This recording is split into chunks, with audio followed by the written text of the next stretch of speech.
नमस्कार साथियों, आशा करता हूँ आप सभी लोग अच्छे होंगे। आज मैं आप लोगों को एक टॉपिक पढ़ाने वाला हूँ जिसका नाम है युति संबंध और युतियों के फल क्या होते हैं। तो इसको हम समझेंगे। आप लोगों के मन में प्रश्न बहुत आता है, आप लोगों ने मुझसे भी पूछा कि भाई युति के फल क्या होंगे। मेरी कुंडली में 2 ग्रह 3 ग्रह साथ में बैठे हैं, तो इसके फल क्या होंगे। और आप इधर उधर यूट्यूब पे या इंस्टाग्राम पे भी इसको सर्च करते रहते हैं और कहीं ना कहीं कंफ्यूजन में पड़ जाते हैं, है ना। कोई कहता है जी मंगल राहु साथ में बैठ गए तो अंगारक दोष हो गया, कोई गुरु चांडाल दोष बता देगा गुरु राहु का, कोई ग्रहण दोष और पता नहीं क्या क्या दोष, दुनिया भर के दोष बना रखे। तो इन दोषों व योगों के चक्कर में नहीं फंसना है आपको। पहले तो इस बात को समझे, लेकिन जो अच्छा ज्योतिषी होगा वो प्रोडिक्शन करके आपको देगा, ना कि केवल दोष या योग आपको बताएगा। आपको कोई प्रॉब्लम है तो जी कालसर्प दोष हो गया, 7.5 चल रही है जी, बस इतनी बातें, मांगलिक दोष हो गया, ठीक है जी। तो हमें इनके चक्कर में ना पड़ते हुए ज्योतिष को एक साइंस की तरह पहले समझना होगा। हम लोगों ने अपना बेसिक कोर्स जो है वो आप सभी लोगों के लिए बिल्कुल फ्री कर रखा है। तो जो लोग मेरे चैनल पे पहली बार आए हैं या फिर जिनके पास मेरे बेसिक कोर्स का एक्सेस नहीं है, तो मेरे बेसिक कोर्स को देख सकते हैं। वो बिल्कुल फ्री है, निःशुल्क है और बहुत डिटेल्ड कोर्स है। हर वीडियो 1 घंटे से ज्यादा की, लगभग 12 घंटे से ज्यादा का कंटेंट आपको मिलेगा। तो यदि आप बेसिक कोर्स को देखना चाहते हैं तो आप मुझे इस नंबर पे व्हाट्सएप कर दीजिए, तो आपको कोर्स मिल जाएगा। 730 52 45 320। ध्यान रहे, केवल व्हाट्सएप करें, एकदम से कॉल ना करें, क्योंकि कॉल का उत्तर हो सकता है आपको ना मिले, व्हाट्सएप का उत्तर आपको जरूर मिल जाएगा। तो हम लोग वापस से टॉपिक पे आ जाते हैं कि ये युति क्या है, युति संबंध है क्या और फिर इनके फल क्या होंगे। तो पहले युति संबंध को समझते हैं। युति है क्या। जब किसी जन्म कुंडली में किसी एक भाव में एक से अधिक ग्रह बैठ जाए तो उसको हम युति कहते हैं। एग्जाम्पल के तौर पे मान लेते हैं कि इस कुंडली में चौथे स्थान पर सूर्य व चंद्रमा विराजमान है। मान लेते कि मेष लगन की कुंडली है। मेष लगन की क्यों है? क्योंकि प्रथम भाव में 1 नंबर लिखा है, 1 नंबर माने मेष राशि। ये सब चीजें हम लोग पढ़ा चुके हैं आप लोगों को बेसिक कोर्स में, और YouTube पे भी बहुत सारी वीडियोस ऑलरेडी हैं, वहां पर भी ये चीजें मैंने आप लोगों को सिखाई हुई है। तो मान लेते हैं मेष लगन की कुंडली है और सूर्य व चंद्रमा साथ में युति करके बैठे हैं। हो सकता है यहाँ पर और भी ग्रह हो, मान लेते हैं शुक्र है, बुध है, तो 4 ग्रह युति करके बैठ गए। तो इसको हम कहते हैं युति संबंध, ठीक है जी। अब कोई ग्रह युति कर रहे हैं तो वो किन्हीं 2 भावों के मध्य संबंध बनाएंगे। कैसे बनाएंगे? अब यहाँ पर चंद्रमा जो है वो चौथे भाव का स्वामी है। क्यों है? क्योंकि कर्क राशि चौथे भाव में है और सूर्य जो है वो 5वें स्थान का स्वामी है। तो चौथे व 5वें भाव का आपस में संबंध बना। भाव संबंध पे एक डिटेल्ड वीडियो मैंने बनाई हुई है, तो आप उसको पढ़ेंगे तो आपको और क्लियरली समझ में आएगा। तो अब बात करते हैं युति का फल। तो हर व्यक्ति के लिए एक से फल नहीं हो सकते। जैसे सूर्य चंद्रमा साथ में बैठ गए तो क्या एक जैसे फल होंगे? नहीं हो सकते हर व्यक्ति के लिए, है ना।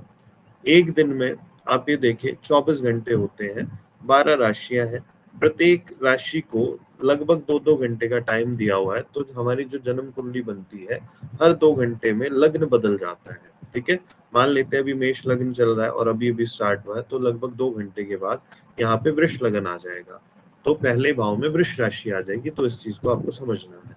तो हर व्यक्ति के लिए सूर्य व चंद्रमा के साथ होने के फल एक से नहीं हो सकते, या अन्य किसी ग्रह के साथ होने के फल एक से नहीं हो सकते, क्योंकि लग्न बदलेगा तो उनके भावों का स्वामित्व बदलेगा, ठीक है जी। भाव क्या है कुंडली में? ये पहला भाव है, ये दूसरा भाव है।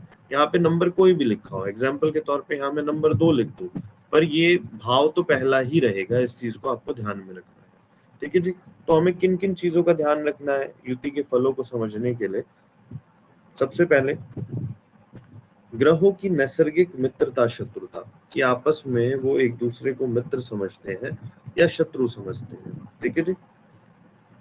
नैसर्गिक मित्रता, शत्रुता। उसके बाद ग्रहों के अपने कारकत्व क्या है, गुण स्वरूप क्या है, ठीक है जी। उनका नेचर कैसा है ग्रहों का।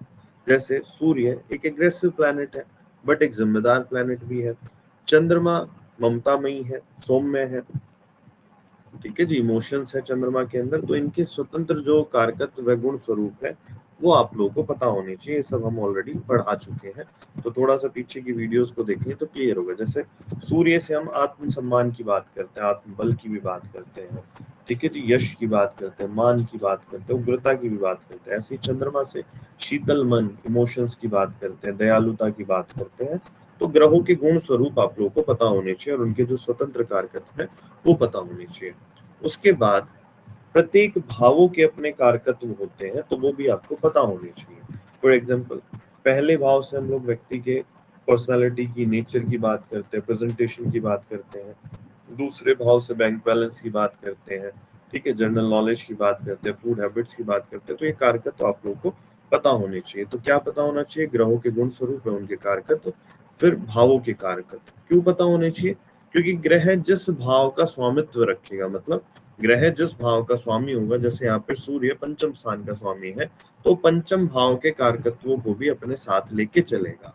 तो जब दो भावों का आपस में संबंध बनेगा, दो ग्रहों के संबंध से, तो उन भावों के मध्य जो संबंध बनेगा, तो उसके कुछ फल स्वरूप कुछ रिजल्ट्स आपको मिलेंगे। वो भाव फल जो मैंने एक चैप्टर पढ़ाया है, मतलब युति संबंध या दृष्टि संबंध या फिर राशि परिवर्तन, मतलब भावों के संबंध से होने वाले फलों को जो पढ़ा है, तो आप उसको पढ़िएगा तो समझ में आएगा। यहाँ पे थोड़ा सा मैं आप लोगों को समझा दूंगा, ठीक है जी।